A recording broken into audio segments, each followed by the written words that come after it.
June 4th, 2025. Today ended up being a pretty tight trading range day, and I will say I was pretty surprised we did not reach 6,000. We tried a few times, and obviously we opened and we got consecutive bull bars on the open and rallied pretty close to 6,000 within a point or two. And we tried three times today, and we're just never able to get there. We haven't been to 6,000 since February, so it's going to be an important magnet. Today ended up basically being a triangle day. The range was only 25 points, and the past 10 days or so, the average daily range has been 75 to 80 points with a couple of 50-point days in there. So I did think there was a reasonable chance that we broke out above the high, tested 6,000 and potentially went higher. But obviously, on a tight trading range day, you just have to be careful and wait for the breakout to happen. The old saying, until there is a breakout, there is no breakout. Ignore bar two being highlighted. It's just because 81 was a bull bar. So we had a 6-bar micro channel, 1, 2, 3, 4, 5, 6. Good for the bears. Probably is going to get some sort of second leg. We had a 5-bar micro channel for the bulls, 1, 2, 3, 4, 5. Or I guess you could say a 6-bar micro channel for the bulls. So we have 6-bar micro channels for both sides. Everything's going to need a second leg. That's your sign that we're probably in a trading range environment. 13, 14, and 15 was a 3-bar micro channel. I wasn't really interested in selling the close because you're selling the close right on the moving average, so it really wasn't all that good. I instead sold the pullback during 16. I wanted 17 to close in the lower third of 16. Eventually going to have to, kind of figuring out how I want to write the study. But I'm going to have to make a study on what happens when you get an opposite bar as follow through and the next bar closes in the lower third versus the upper third or versus its upper third. Things like this, 67, how often does that happen? How often does 42 happen and get follow through, right? So I need to figure out exactly how often that happens, because when 17 sells off, the traders who sold the low take of 15 were disappointed with 16 and buying back their shorts. So I really wanted to see if 17 closed strong down here and then, obviously take my profit somewhere down here where the measured move was. But instead, we got 18. Once I get 18, that's a surprise against me. I'm looking for a way out, which is 0.5R. Obviously, the trade ended up being a win. Had you scaled in all the way, you would have gotten out a little bit better than break even. I personally just looked for the 0.5R exit and exited somewhere down here during bar 20 as bar 20 sold off. I took a very, very small loss on the trade simply because it's not worth holding on to. The nature of this type of trading is your losses can be very, very large and your wins are usually small. And so you have to win at a very high percentage. And in order to do that, you kind of just have to learn what a loss is going to look like, how it's going to start, and just figure out a way to get out. It's going to lead to you losing a little bit more often, but your losses will be a lot less. So that's obviously the trade-off. So 18, 19, and 20, it's leg two for me, at least. I know some traders could say, well, 1, pull back 2, pull back 3, pull back 4. I get that. I saw it as bar 20 as leg 2. But I could see the argument for a late leg. But I thought it was leg 2. 1, pull back 2. And I thought we would reach 6,000. So I was looking to buy. I did end up buying. And then I got a 3-bar micro channel against me. So I started looking for an exit. Again, a 0.5R exit. This is where the execution of the system kind of comes into play. I think I could have just taken the small loss on the close of 23 and just exited and been done with the trade. But I did think I would get my 0.5R.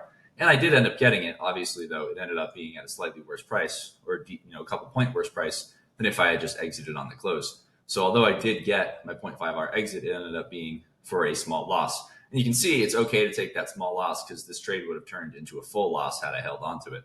The 150% stop gets run directly after 25 and 26, and the tail on 27 give traders a chance to get out. When you get a 4-bar micro channel against you, 21 through 24, this is going to get another leg, especially since we have 2 legs up towards the top of the trading range. So odds are 21 through 24 is going to get some sort of symmetrical second leg. So, the bulls need to look for a way out. Trading ranges can be pretty forgiving if you're willing to scale in and take the chance it gives you to get out at break even. But obviously, if you do not do that, they can be a lot less forgiving. I did not take, so 27 could be the second leg, right? 1, pull back 2, pull back 3 on 32. So I did not take 32. I thought it was a late leg. I just decided to let it go. Obviously, it went straight to 1R. It's pretty interesting. We got a couple of things that went straight to 1R today. This one didn't, but this one did. This one didn't. I suppose it was only 2 trades. But anyways, 39 is a pretty good trade. We have 3 or 4 legs down. I count 4. 1, pull back 2, pull back 3, pull back 4. I thought we might have to get below the 8 low, simply because this was selling off so strongly that a trader who sold the very low tick of bar 8 probably did a reasonable thing and can expect that we try to test around that low again at some point. But we obviously did not get there. I did buy the close of 39. I liked that it closed above the 32 high. This is a triangle, right?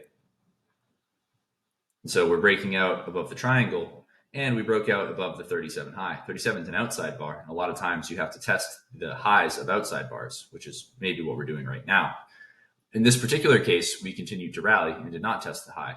So I bought the close of 39, and 40 is strong follow through, as big as, if not bigger than the size of 39, slightly larger. So I bought more on the close of 41, going for 1R. It's leg 1 and I have a 4-bar micro channel and I have really strong follow through. So I know odds are I'm probably not going to get a deep pullback. And if I do get a deep pullback, I know how to manage it. So I ended up getting to my profit on the buy the close and I bought more. I did the same thing on 44. I bought the close of 44 and then I added during 46. It did not reach 25%, but I just added at the market because I thought odds were we were going to go a little bit higher. And if 47 was a big bear bar closing near its low, like I said, I understand how to get out with the surprise against me. So when you start understanding how to get out when the market's going against you, it makes you less scared to add when you're in a trade. So I ended up taking that part that I added off when I saw 47 close because I really didn't like the close of 47. I wanted a good bull bar. And 48 got the 0.5R target. This is if the market goes against you, you're supposed to try and exit at 0.5R. But the problem is, like a situation like this, you haven't gotten the 0.5R yet when the market starts going against you. So there's a high probability you're going to. In a situation like this, we already got 0.5R for the symmetrical second leg. So it's less likely that it's going to happen again.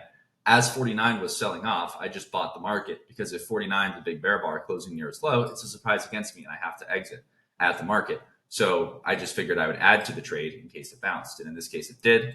We got within 2 ticks of the symmetrical second leg, which is, to me, qualifies. I don't think I measured it correctly just now, but I know that it got within 2 ticks. And that was where my exit was. So I exited at the exact high tick of 50. I ended up a little bit green today. It was obviously hard. The bar ranges were so small. I was scaling up so much just to, make a couple dollars. But then we got 3 or 4 legs up. We tried to break out above the high. 56 is obviously a failure. It's an outside bar, so you have to expect us to pull back first. You can see we tested the close of 55. The trader who bought the close of 55 and scaled in ended up making money because it's a trading range day. 60, so we get 3. I thought 66 was leg 4. I was also just done at this point in the day. I try not to trade past bar 65.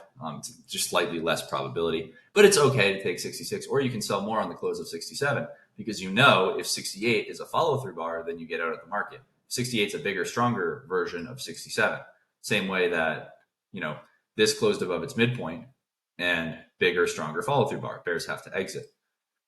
And it's obviously a 3-bar micro channel. There's probably we didn't really get too many reversals with follow through today, but you can understand my point. If you get follow through, again, for me, if I get follow through that's bigger and stronger than the initial bar, that's my sign that I need to get out. So you can sell this close going for the symmetrical second leg, knowing that if you get a strong follow through bar for 67, you just have to exit the trade. You can see you get the symmetrical second leg pretty quickly. So tight range today, like I said, only 25 points. It's pretty rare. It's just a triangle day. So, maybe we get a larger breakout at some point tomorrow.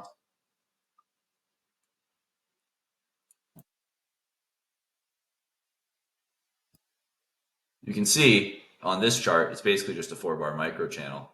And well, this is including Globex. We've touched 6,000, but you can see the bulls are getting a follow through bar.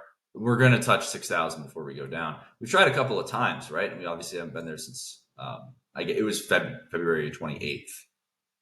We did not touch it on 3-3 on the non-Globex, but I suppose that's the chart I'm looking at. Either way, since the first trading day of March, we haven't touched it if you're looking at this chart until recently. So it's not surprising there was a failure.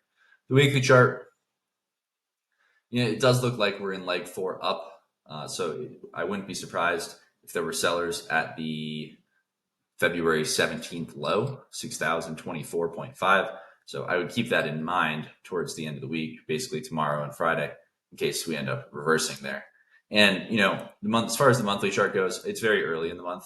I would imagine we're going to touch the April high. May was a good bar; it's a bull breakout bar, but it doesn't close as strong as it could. So I would be surprised if we got a big, strong follow through bar. I think odds are that we're going to at least touch the April high before we go much higher. So I do think we get back to this high, this price, and potentially even the close. This went a pretty long ways, so it should get some sort of second leg. Odds are we're not just going to take off in that, upwards. I'm sorry, I didn't make a video yesterday. Just was tired, but I should be good to make one for the rest of the week. All right, that is it.